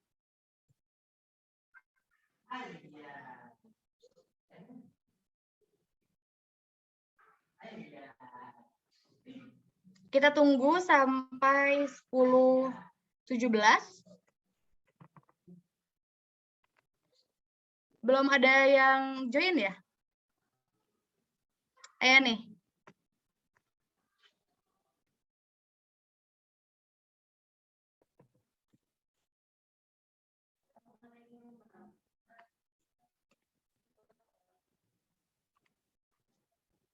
Sepuluh 17 kita mulai ya, teman-teman.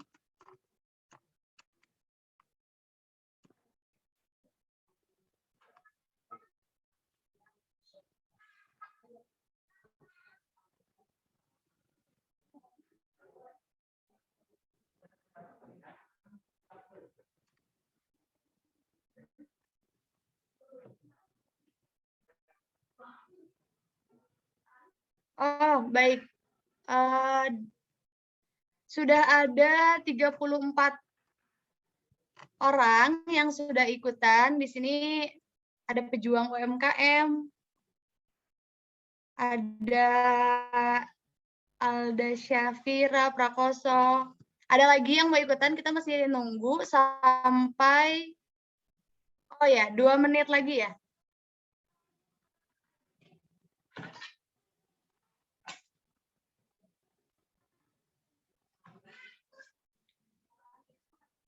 Dua menit lagi kita mulai.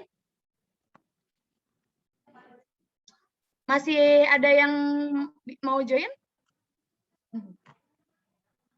Nah, ini sudah banyak ya yang ikut. Ada siapa aja tuh?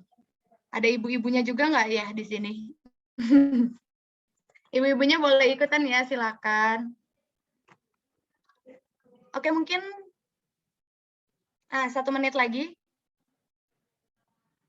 Kita tunggu sebentar lagi ya, teman-teman. Sudah bertambah, jadi 42 orang nih.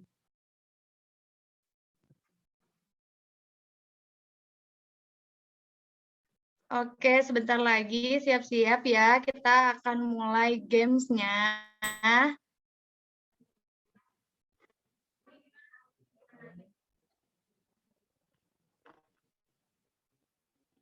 Oh, ini ada nama ibu-ibu yang ikutan juga.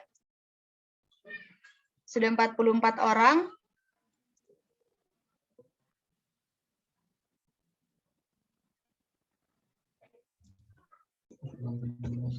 Dinda Oke. Fadila kemarin ikut loh. Di B-nya. Iya. Oh di Dinda Fadila kemarin ikut. Di B ini justru gua. Oke, udah 10.17. Mari kita mulai gamesnya ya. Siap-siap teman-teman, ibu-ibu, kakak-kakak semuanya. Kita mulai gamesnya.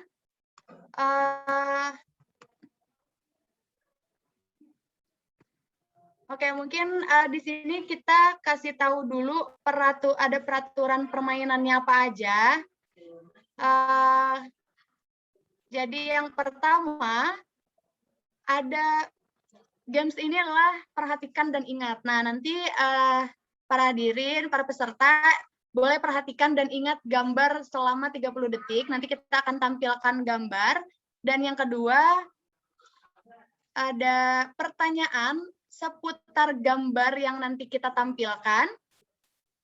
Yang ketiga, setiap pertanyaan berdurasi 10 detik untuk dijawab. Jadi ini sebentar banget. Jadi benar-benar kita harus memperhatikan gambarnya yang di awal ya.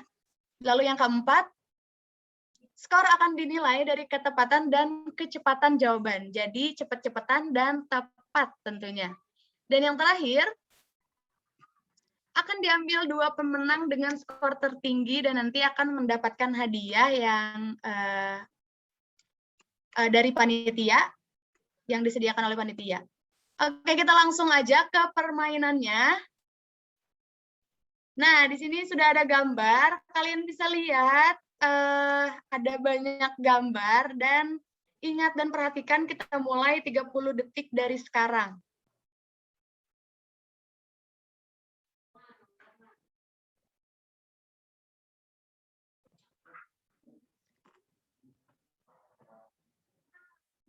Nah, di sini detailnya bisa diperhatikan juga dan diingat ya.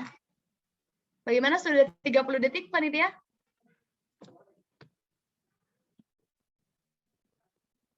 Belum.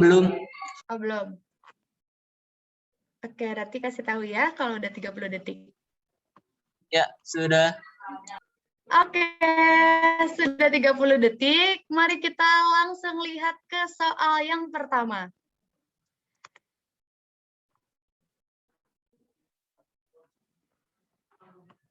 Ada berapa banyak jendela pada rumah? Nah, ini sudah banyak yang menjawab. Tadi ada berapa banyak jendela yang di rumah? Karena waktunya sedikit, sudah habis. Nah, perolehan pertama ada Wendy, dan di sini ada jawabannya 3. Jadi rumah tadi punya jendela 3. Oke, karena ini cepat, jadi langsung ke soal yang kedua nih. Soal yang kedua, apa warna baju sweater? Nih tadi mencolok ya, sweater ada di mana, warnanya apa? Waktunya 1 menit lagi. Habis, 1 menit maaf, 1 detik. Dan habis. Mari kita lihat skor. Nah, sekarang sudah berubah ya. Ada galaksi di urutan pertama dan jawabannya adalah biru. Ada 23 orang. Wah, pada benar ya ternyata. Oke, kita langsung ke pertanyaan yang ketiga. Apa yang tidak ada pada gambar tadi? Ini cukup sulit ya. Tadi apa ya yang nggak ada gambarnya? Waktunya habis, mari kita lihat perolehan sementara. Galaksi masih memimpin dan diikuti Prakoso. Nah, di sini jawabannya adalah koin. Sudah banyak yang benar. Ayo, semangat semuanya. Pasti bisa. Nah, apa saja perkakas yang terdapat dalam gambar? Tadi ada berapa perkakas itu ya yang ada di gambar? Silakan pilih jawabannya yang tepat. Waktunya sudah habis cepat sekali ya.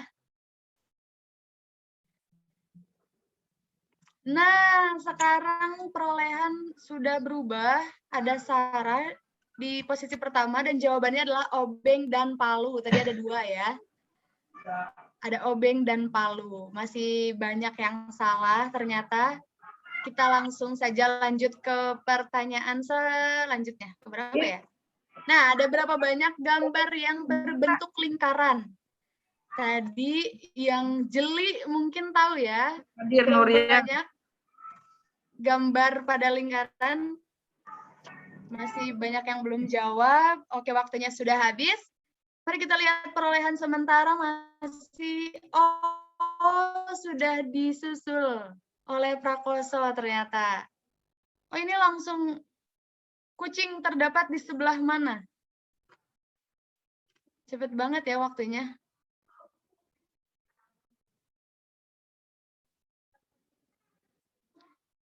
Oke, perolehan sementara sekarang sudah disusul lagi oleh Prakoso dan jawabannya bawah bola. Dan di sini masih banyak juga yang salah ternyata ya. Ini soal yang keberapa ya? Sudah.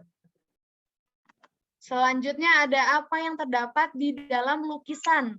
Nah, tadi kalau yang jeli pasti tahu jawabannya ada apa di dalam lukisan. Waktunya sudah habis. Kita lihat perolehan sementara.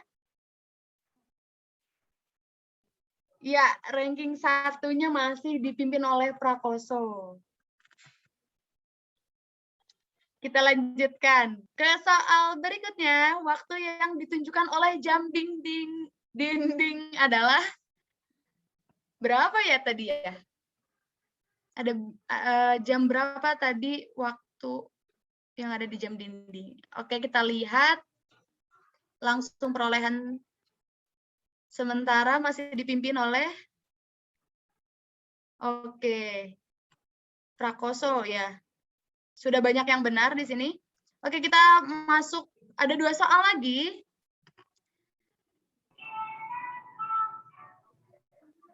Dua soal lagi. Di sini pertanyaannya benda yang terletak di pojok kiri bawah.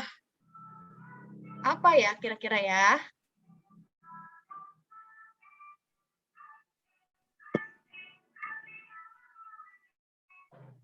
Mari kita lihat. Prakoso masih memimpin ya, dikejar oleh Sarah. Di sini jawabannya adalah lampu. Sudah banyak yang betul ternyata. Sekarang adalah pertanyaan terakhir. Siap-siap. Apakah sudah terlihat siapa yang menang? Ada berapa pasang sepatu pada gambar? Tadi ada berapa pasang sepatu ya? Ini ada berapa pasang ya? Oke, waktunya sudah habis. Kita lihat perolehan terakhir. Oke, yang menduduki peringkat pertama ada Prakoso. Dan yang kedua tadi siapa ya? Ada hasilnya?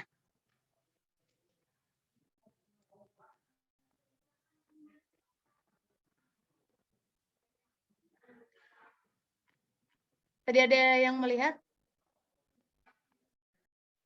Prakoso dan siapa ya? Nah, di sini udah ada top skornya juga. Yang perolehan pertama ini oleh Prakoso, saudara Prakoso, dan yang kedua adalah Sarah. Nah, karena ini pemenangnya ada 2, jadi Prakoso dan Sarah selamat. Untuk hadiahnya nanti bisa hubungi panitia. Terima kasih. Oke, ice breaking-nya sudah selesai nih. Mungkin, nah kita bisa lanjut kali ya ke acara selanjutnya. Baik, tadi kita sudah bersantai terlebih dahulu, meregangkan badannya dan juga merelaksasi otak. kita sama-sama. Selanjutnya kita akan masuk ke penyampaian materi yang kedua, dan sebelumnya ada perkenalan terlebih dahulu. Pemateri kita yang kedua ini adalah Ibu Fitriah Satihati. Lagi-lagi tak kenal maka tak sayang, izinkanlah saya menyampaikan CV singkat dari beliau. Silakan ditampilkan. Ya, Ibu Fitriah Satihati atau yang sering disebut atau dipanggil Ibu Okti adalah dosen dari Sekolah Bisnis IPB. Beliau lulusan sarjana manajemen IPB, lalu lulusan magister manajemen bisnis di IPB juga, dan sekarang beliau sedang menjalankan pendidikan selanjutnya yaitu doktoral di Sekolah Bisnis IPB. Di sini juga ada karir dan bisnis dari beliau yang dari 2017 sampai sekarang beliau sebagai dosen pengajar di SBIPB, juga 2015 sampai sekarang sebagai founder of sukses di negeri rantau, dan 2020 sampai sekarang yaitu founder of IBEX Alzais atau Women Basketball Community. Wow, luar biasa pembicara kita kali ini. Tak hanya mengejar pendidikan, juga karir dan bisnis beliau sangat menginspiratif. Baiklah, karena saya juga sudah tidak sabar menyapa beliau, langsung saja kita sambut dengan icon tepuk tangan Ibu Okti. Oke. Halo Ibu, apa kabar? Baik, alhamdulillah. Alhamdulillah. Baik Ibu, sebelum menyampaikan materi, izinkan saya menyampaikan dan mengingatkan bahwa penyampaian materi akan berlangsung secara selama 30 menit, dan di luar waktu tersebut akan ada sesi diskusi. Dan kepada hadirin peserta yang hadir pada pagi hari ini, sambil menyimak materi dari narasumber, silakan menyiapkan pertanyaannya dan nanti bisa langsung dikirimkan ke kolom chat. Baik Ibu, waktu dan tempat dipersilakan. Oke, terima kasih Widya. Ini boleh diturunkan share screen-nya biar saya bisa masuk materi saya. Oke, baik. Assalamualaikum warahmatullahi wabarakatuh, Bapak Ibu sekalian. Ini ada bapak-bapaknya juga ya tadi ya. Oke, dan ini dari KKN kolaborasi di Kota Bogor. Saya juga orang Bogor. Tadi nih Bu Farida juga sebelumnya, itu dosen saya juga kebetulan waktu S1 saya dibimbing oleh beliau. Oke, saat ini saya menjadi dosen di Sekolah Bisnis, memang banyak fokus di marketing, seperti itu di bisnis dan di marketing. Saya izin share dulu, Bapak Ibu, ini karena saya diingetin tadi sama ini pas panitia ya, 30 menit, oke siap. Jadi kalau gitu kita ngobrol-ngobrol santai aja. Kalau Ibu Bapak ada yang mau ditanyain di tengah-tengah, bingung, ini pokoknya kita ngobrol santai. Saya di sini bukan seperti berkuliah, jangan banyak kasih teori-teori besar. Kita coba ngobrol dari praktek-praktek sederhana aja. Kita sederhana tapi kita coba lakukan. Karena yang paling penting, Bapak Ibu, yang paling penting ini adalah bukan materi saya, bukan apa yang Bapak Ibu cuma sekedar dapat dari saya hari ini. Tapi yang paling penting adalah ketika sharingnya sudah selesai, materi yang tadi kita sampaikan dari Bu Farida, kemudian dari saya, dipraktekkan nggak sama Ibu? Itu yang paling penting. Gitu ya. Kalau materi saya mah, Ibu Bapak bisa lah nanti coba cari di buku, cari di TikTok mungkin, cari di Google, dan lain-lain, banyak seperti itu. Tapi yang paling penting setelah ini kita jalanin apa enggak. Oke, saya izin share screen. Mudah-mudahan terlihat nggak? Boleh dibantu, boleh? Widya terlihat? Ya, aman sudah, ya? Sudah Ibu, sudah terlihat. Sip, karena sudah terlihat. Ini tulisannya bisnis laku di era pandemi ya?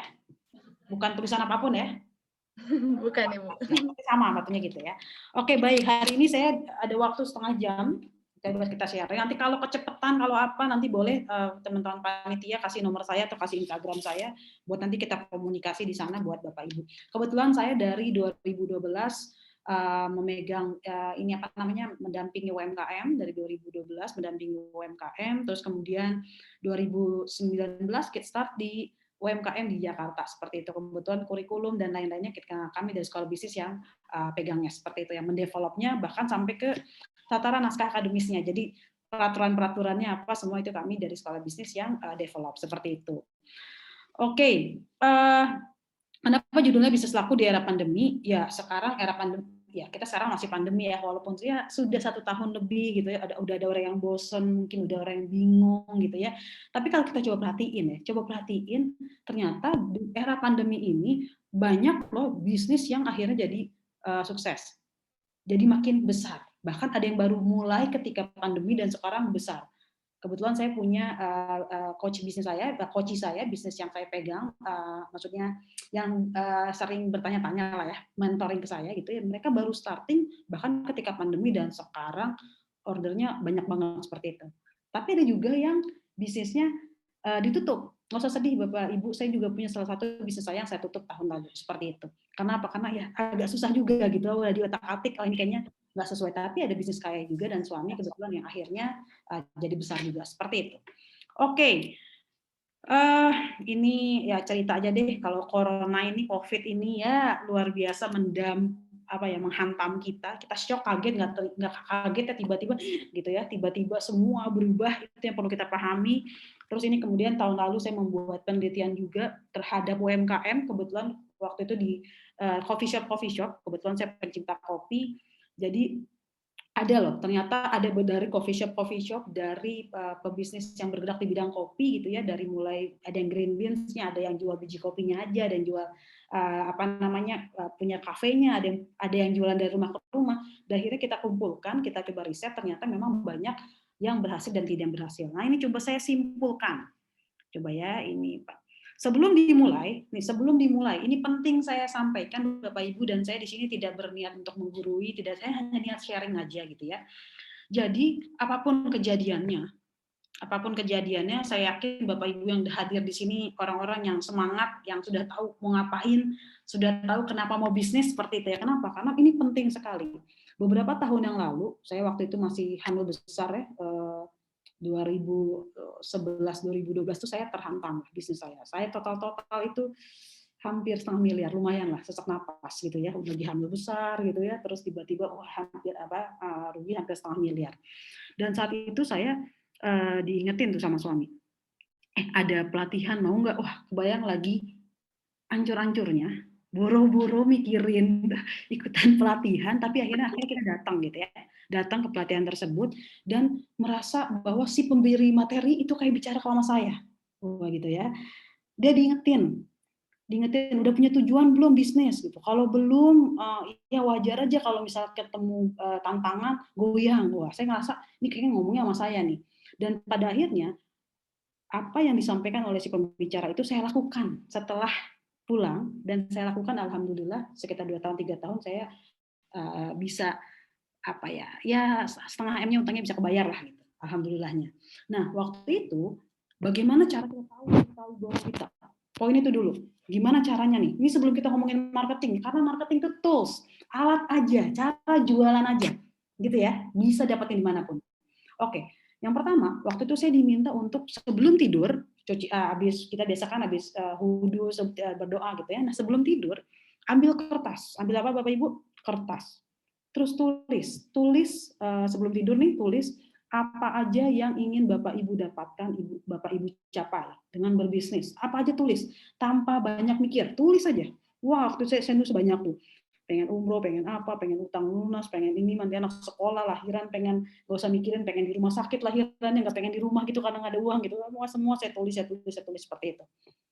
Dan apa yang setelah ditulis ngapain? Kita tutup, kita simpan aja ya. Besoknya sebelum tidur malamnya kita lakukan hal yang sama. Kita tulis juga. Tapi kertas yang kemarin nih jangan dilihat dulu, jangan kemarin nulis apa, jangan nyontek dulu. Lakukan hal yang sama. Tutup, simpan. Malam ketiga sama, malam keempat sama. Dirasa kira-kira udah cukup, malam kelima, malam keenam, waktu seminggu kalau bisa. Nah, ketika hari terakhir biasanya makin kesini makin sedikit tuh nulisnya. Dan ketika malam ke-7 atau malam ke-8 terserah Bapak Ibu dibuka lagi deh semua kertas-kertasnya. Biasanya ada beberapa hal yang Bapak Ibu ulang-ulang. Dan saya ingat banget saya punya 7. Apa tujuan saya? 7 saya ingat angkanya. Yang saya ulang-ulang terus dari hari malam pertama sampai malam terakhir. Dan ketika saya bacanya, aduh terenyuh gitu. nangis kayaknya mau nggak mau saya harus sukses, mau nggak mau nih utang harus dibayar, mau nggak mau harus cari cara untuk akhirnya utang saya terbayar, seperti itu. Dan akhirnya itu membuat akhirnya jalan. Karena kalau kita tahu tujuan, tantangan apapun mau gede mau kecil apapun segala macam pasti insya Allah ada jalannya. Karena Tuhan bersama prasangka hambanya, seperti itu. Oke, dan apapun yang terjadi kita ya survive, kita menjadi semangat. Dan ingat, pandemi ini semua juga kita nggak sendirian. Jadi banyak juga di luar sana orang yang terseok-seok juga. Tapi semua orang bisa survive dan semangat. Dan inilah nanti kita akan bicara bahwa pandemi ini kita harus mau yuk berubah. Yang pede-pede aja, pokoknya nanti juga kalau pandeminya selesai juga kita jualan sama deh kayak kemarin. Ada penelitiannya Bapak Ibu. Walaupun nanti pandemi selesai ini, amin kita doakan pandemi selesai, tidak akan bisa 100% berubah dari sebelum sama seperti sebelum pandemi. Jadi kita harus berubah, harus mind shifting, harus berubah. Nah, karena kita bicara marketing hari ini, cara jualan, oke, kita fokusnya adalah gimana mencoba merubah pikiran kita, merubah perilaku kita dari offline ke online. Yang sudah bisa online dioptimasi lagi online-nya, seperti itu. Dan dalam hal ini pandemi, apapun kejadiannya semua netral, seperti itu ya. Oke, saya cepat aja, saya langsung. Nah, ini poin hari ini saya mau membahas. Ini karena di Bogor nih, ini ada angkot ya, katanya Bogor kota sejuta angkot ya. Walaupun sekarang ya pandemi ini jarang juga orang keluar rumah. Tapi ibaratnya yang namanya merancang usaha itu ibarat kita nyetir mobil nih, ini angkot nih. Satu itu fokus usahanya. Fokus usaha itu apa? Si setirnya gitu ya. Jadi harus tahu nih yang sopir sama setir itu harus fokus. Kalau kita bisa nabrak seperti itu. Oke ya. Oke, sebelumnya panitia nanti kalau ada di kolom chat pertanyaan potong aja saya karena saya nggak bisa lihat chat seperti itu ya. Oke, jadi fokus usaha. Nah, yang kedua itu keunikan. Ya, siap. Keunikan produk, keunikan itu apa sih? Si bentuk angkotnya. Karena angkot satu beda-beda. Angkot jurusan apa ada warna biru, ada warna hijau. Jadi harus punya keunikan. Karena kita nggak boleh pede yang arti gini. Tenang aja ya, di dunia ini, di kota Bogor nih yang jual keripik cuman saya. Jangan seperti itu Bapak Ibu ya. Kalau seperti itu, ayo tobat bareng-bareng, bercanda ya. Tapi intinya kita harus punya keunikan karena banyak produk yang sama juga di luar sana. Apa yang membedakan? Oke, target pembeli yang ketiga nih apa nih? Si orang-orangnya siapa nih yang mau naik angkot ini? Oke ya. Cara menjual itu adalah si bentuknya harus bikin menarik juga seperti itu. Pelaksanaan bisnis sih bannya sekeren apapun angkotnya, mau ada musik jeduk gitu ya, tetap aja kalau nggak ada bannya nggak jalan. Selesai, seperti itu. Nah, hari ini kita mau fokus ke nomor 2, nomor 3, nomor 4. Oke? Mudah-mudahan 20 menit cukup. Yang pertama nih, ini penting. Ini materi ini, Bapak Ibu, materi ini saya pakai banyak sekali, kami pakai banyak sekali. Dari tahun 2012 kita update, dan ini sudah ada risetnya. Kita sudah melakukan riset 3 tahun berturut-turut, dan ini salah satu hal yang penting. Kenapa? Karena rata-rata UMKM, ini ada risetnya ya, ada penelitiannya berdasarkan data. Banyak tidak melakukan ini, akhirnya banyak juga salah satu penyebab akhirnya tidak berjalan dengan baik karena poin-poin ini tidak dilakukan dengan maksimal. Ada 6 nih, minimal ada 6. Boleh nggak, Bu Okti, boleh nggak semuanya 6-6-nya? Boleh, bagus. Boleh nggak cuma 2? Saya pengen saya uniknya pengen di harga aja deh sama di model, boleh nggak nih pengen 2 ini dong? Boleh. Kalau bisa minimal 2 aja Bapak Ibu ambil. Contohnya apa nih? Harga disebut unik itu seperti apa? Oh banyak nih, misalkan harganya pengen keripik di luar sana misalnya, atau saya kok jadi keripik ya, ngomongnya keripik mulu ya, entah lapar entah apa nih, keripik misalnya harga 20.000 gitu ya, di luar sana 20.000 saya jual boleh nggak 19.900 boleh, ada harga psikologi, ada yang membedakan sedikit gitu ya, dan ada penelitiannya seperti itu. Boleh harga, ini saya cepat aja nih, pilihan model, misalnya kalau makanan apa, beda-beda pilihan rasa, saya yakin Bapak Ibu sudah tahu nih pilihan-pilihan rasanya apa aja. Saya pengen jualan misalnya abon lele rasa pedas, abon lele pakai rumput laut atau apapun seperti itu. Pengiriman. Nah, sekarang walaupun kita pakai sudah pakai pakai Shopee, pakai Tokopedia, misal pengirimannya sudah banyak pilihannya, tapi kalau misalnya orang yang pengen datang, yang pengen beli, kebetulan ada salah satu tempat kopi di Kota Bogor yang waktu itu saya pas kemarin beberapa bulan lalu saya memberi masukan karena mereka sering konsul juga. Salah satunya adalah memberikan jasa gratis untuk nganterin makanan, minuman yang dibeli oleh konsumennya dengan jarak 5 km. Kenapa 5 km? Ada hitungan bensinnya gitu ya. Jadi kalau orang yang datang kontak dia via Instagram, via message, WhatsApp, beli dong kopi 2 liter, gitu, misalnya seperti itu. Oh, rumahnya di mana? Dihitung tuh jaraknya pakai Google, gampang kan? Nulis dari tempat dia ke rumahnya, oh jaraknya cuma 3 kilo. Oke, saya anterin gratis. Jadi nggak usah pakai Gojek, nggak usah pakai GrabFood. Nah, ini misalnya itu keunikan pengiriman. Kemasan seperti apa? Ya kemasan loh. Orang beli, sekarang gini deh Bapak Ibu, saya nanya nih, kalau ada 2 produk keripik, nih 2 produk keripik, pertama kali Bapak Ibu nggak tahu nih rasanya gimana dua-duanya nih. Oke ya, saya pengen Bapak Ibu coba sama-sama kita seandainya nih ya, mengandainya itu. Depan Bapak Ibu ada 2 keripik. Udah ya? Rasa sama, bentuknya ya kurang lebih sama lah. Tapi yang satu ada mereknya, cuman pakai stiker doang. Ya, misalnya nih, sorry, kok ada ngeheng. Misalnya ada di sini Marisa Nurbaiti keripik pisang misal ya, saya sambil lihat-lihat partisipan. Oke, yang satu lagi nih nggak ada namanya, nggak ada mereknya, dijual. Kita nggak tahu siapa yang jualan. Pokoknya datang suatu tempat ditawarin 2 itu. Bapak Ibu milih yang mana? Milih yang mana? Yang ada namanya atau enggak? Ayo. Yang ada namanya. Yang ada namanya. Kenapa? Ada trust di situ. Jadi harus kita nggak usah ngomongin keunikan kalau kita lihat di Google ya. Kemasan yang unik, keren-keren segala macam, nggak perlu seperti itu Bapak Ibu. Saya paham kok, UMKM. Budget maksimal di packaging itu maksimal 10%, biasanya seperti itu hitung-hitungannya. Oke, tapi minimal kita harus ada nama dulu, harus ada ingredients dulu dan lain-lainnya, seperti itu. Jadi itu harus penting gitu ya. Oke, itu penting. Jadi kalau ada yang belum ada namanya, yang belum bisa, dan namanya pun jangan terlalu jangan terlalu namanya tulisannya keriting-keriting gitu. Misalkan nama saya Okti Salihati itu, Okti Salihati tulisannya orang baca ini apaan sih? Dia begini-begini ya. Ya mungkin dia pengen supaya orang begini-begini gitu, tapi jangan. Cari yang lebih sederhana, tulisannya juga sederhana itu bukan berarti bukan berarti jadi murahan, bukan seperti itu. Tapi kita juga memudahkan si konsumen. Nama itu penting. Kalau bisa, habis nama apa lagi? Ada ingredients-nya. Gitu ya. Ini terbuat dari mana? Kalau bisa lagi seperti apa? Yuk, ini kan di sini pasti banyak komunitas nih. Ayo daftarin minimal seperti itu. Gampang ya, kayak begitu-begitu ya. Jadi ada ya seperti itulah. Bukan berarti bisa nyicil beli keripik 20.000 nyicil sebulan, nggak begitu juga gitu ya. Seperti itu. Tapi ada pilihan. Keunikan Ibu, kalau ada kertas di samping Bapak Ibu atau buat nyetak di handphonenya, tulis nih keunikan produk, 1 harga, pilihan model, pengiriman, 4 kemasan, 5 kualitas, 6 pilihan pembayaran. Tulis dulu deh gitu. Coba nanti pulang dari sini mikir dulu nih apa ya yang saya lakukan. Kayaknya saya bisa deh, ini kemasan sama pilihan rasa saya bisa deh, misal seperti itu. Coba silakan ya, minimal 2 kalau bisa. Oke, lanjut ya. Lanjut, ini contoh nih, saya dari Google nih, kemasan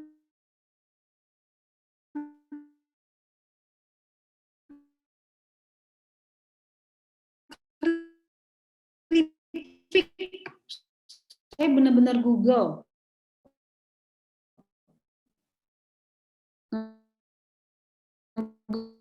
Googling sendiri gitu ya. Dan ini saya lakukan tadi pagi nih. Keripik pisang, jual plastik kemasan camilan, dan ternyata ini kalau dibuka di Tokopedia ada, ini dia 2.000 tapi kalau bisa beli lebih banyak, lebih murah lagi. Saya bilang tadi kemasan 10.000, kemasan nggak apa-apa nih. Di Amerika bahkan ada salah satu produk agriculture.